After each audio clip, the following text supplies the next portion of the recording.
subscribe to my channel. بسم اللہ الرحمن الرحیم۔ شروع اللہ کا نام لے کر جو بڑا مہربان نہایت رحم والا ہے۔ حضور اکرم صلی اللہ علیہ وآلہ وسلم نے ارشاد فرمایا کہ جب ایک بندہ مسلمان ہو جائے اور اس کا اسلام عمدہ ہو، یقین و خلوص کے ساتھ ہو، تو اللہ اس کے گناہ کو جو اس نے اس اسلام لانے سے پہلے کیا معاف فرما دیتا ہے، اور اب اس کے بعد کے لیے بدلہ شروع ہو جاتا ہے، یعنی ایک نیکی کے عوض 10 گناہ سے لے کر 700 گناہ تک ثواب، اور ایک برائی کا اسی برائی کے مطابق بدلہ دیا جاتا ہے، مگر یہ کہ اللہ تعالیٰ اس برائی سے بھی درگزر کرے اور اسے بھی معاف فرما دے، یہ بھی اس کے لیے آسان ہے۔ صحیح بخاری حدیث نمبر 41۔ رسول اللہ صلی اللہ علیہ وسلم نے فرمایا کہ تم میں سے کوئی شخص جب اپنے اسلام کو عمدہ بنا لے، یعنی نفاق اور ریا سے پاک کر لے، تو ہر نیک کام جو وہ کرتا ہے اس کے عوض 10 سے لے کر 700 گناہ تک نیکیاں لکھی جاتی ہیں، اور ہر برا کام جو کرتا ہے تو وہ اتنا ہی لکھا جاتا ہے جتنا کہ اس نے کیا ہے۔ صحیح بخاری حدیث نمبر 42۔ رسول اللہ صلی اللہ علیہ وسلم ایک دن حضرت عائشہ رضی اللہ تعالی عنہا کے پاس آئے۔ اس وقت ایک عورت حضرت عائشہ رضی اللہ تعالی عنہا کے پاس بیٹھی تھی۔ آپ صلی اللہ علیہ وسلم نے دریافت کیا، یہ کون ہے؟ عرض کیا، فلاں عورت، اور اس کی نماز کے اشتیاق اور پابندی کا ذکر کیا۔ آپ صلی اللہ علیہ وسلم نے فرمایا، ٹھہر جاؤ، سن لو کہ تم پر اتنا ہی عمل واجب ہے جتنے عمل کی تمہارے اندر طاقت ہے۔ اللہ کی قسم، ثواب دینے سے اللہ نہیں اکتاتا، مگر تم عمل کرتے کرتے اکتا جاؤ گے، اور اللہ کو دین کا وہی عمل زیادہ پسند ہے جس کی ہمیشہ پابندی کی جا سکے، اور انسان بغیر اکتائے اسے انجام دے۔ صحیح بخاری حدیث نمبر 43۔ رسول اللہ صلی اللہ علیہ وسلم نے فرمایا، جس شخص نے لا الہ الا اللہ کہہ لیا اور اس کے دل میں جو برابر بھی ایمان ہے، تو وہ ایک نہ ایک دن دوزخ سے ضرور نکلے گا، اور دوزخ سے وہ شخص بھی ضرور نکلے گا جس نے کلمہ پڑھا اور اس کے دل میں گیہوں کے دانے برابر خیر ہے، اور دوزخ سے وہ بھی نکلے گا جس نے کلمہ پڑھا اور اس کے دل میں ایک ذرہ برابر بھی خیر ہے۔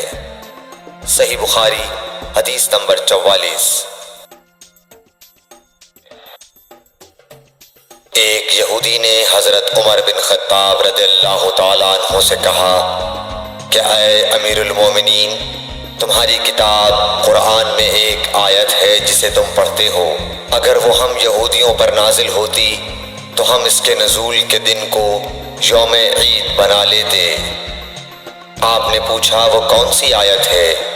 اس نے جواب دیا، سورہ مائدہ کی آیت کہ آج میں نے تمہارے دین کو مکمل کر دیا اور اپنی نعمت تم پر تمام کر دی اور تمہارے لیے دین اسلام پسند کیا۔ حضرت عمر رضی اللہ تعالی عنہ نے فرمایا کہ ہم اس دن اور اس مقام کو خوب جانتے ہیں۔ جب یہ آیت رسول اللہ صلی اللہ علیہ وسلم پر نازل ہوئی، اس وقت آپ صلی اللہ علیہ وسلم عرفات میں جمعے کے دن کھڑے ہوئے تھے۔ صحیح بخاری حدیث نمبر 45۔ طلحہ بن عبید اللہ کہتے تھے کہ نجد والوں میں سے ایک شخص حضرت صلی اللہ علیہ وسلم کے پاس آیا، سر پریشان یعنی بال بکھرے ہوئے تھے۔ ہم اس کی آواز کی بن بناہٹ سنتے تھے اور ہم سمجھ نہیں پا رہے تھے کہ وہ کیا کہہ رہا ہے، یہاں تک کہ وہ نزدیک آن پہنچا جب معلوم ہوا کہ وہ اسلام کے بارے میں پوچھ رہا ہے۔ حضرت صلی اللہ علیہ وسلم نے فرمایا کہ اسلام دن رات میں 5 نمازیں پڑھنا ہے۔ اس نے کہا بس اس کے سوا تو اور کوئی نماز مجھ پر نہیں۔ آپ نے فرمایا نہیں مگر تو نفل پڑھے تو اور بات ہے۔ حضرت صلی اللہ علیہ وسلم نے فرمایا اور رمضان کے روزے رکھنا۔ اس نے کہا اور تو کوئی روزہ مجھ پر نہیں ہے۔ آپ نے فرمایا نہیں مگر تو نفل روزے رکھے تو اور بات ہے۔ طلحہ نے کہا اور حضرت صلی اللہ علیہ وسلم نے اس زکوٰۃ کا بیان کیا۔ وہ کہنے لگا کہ بس اور کوئی صدقہ مجھ پر نہیں ہے۔ آپ نے فرمایا نہیں مگر یہ کہ تو نفل صدقہ دے تو اور بات ہے۔ پھر وہ شخص پیٹھ موڑ کر چلا گیا، یوں کہتا جاتا تھا قسم خدا کی میں نہ اس سے بڑھاؤں گا نہ گھٹاؤں گا۔ حضرت صلی اللہ علیہ وسلم نے فرمایا اگر یہ سچا ہے تو اپنی مراد کو پہنچ گیا۔ صحیح بخاری حدیث نمبر 46۔ حضرت صلی اللہ علیہ وسلم نے فرمایا جو کوئی ایمان رکھ کر اور ثواب کی نیت سے کسی مسلمان کے جنازے کے ساتھ جائے اور نماز اور دفن سے فراغت ہونے تک اس کے ساتھ رہے تو وہ 2 قیرات ثواب لے کر لوٹے گا۔ ہر قیرات اتنا بڑا ہوگا جیسے احد کا پہاڑ۔ اور جو شخص جنازے پر نماز پڑھ کر دفن سے پہلے لوٹ جائے تو وہ 1 قیرات ثواب لے کر لوٹے گا۔ صحیح بخاری حدیث نمبر 47۔ حضرت صلی اللہ علیہ وسلم نے فرمایا کہ مسلمان کو گالی دینے سے آدمی فاسق ہو جاتا ہے اور مسلمان سے لڑنا کفر ہے۔ صحیح بخاری حدیث نمبر 48۔ حضرت صلی اللہ علیہ وسلم اپنے حجرے سے نکلے، لوگوں کو شب قدر بتانا چاہتے تھے وہ کون سی رات ہے۔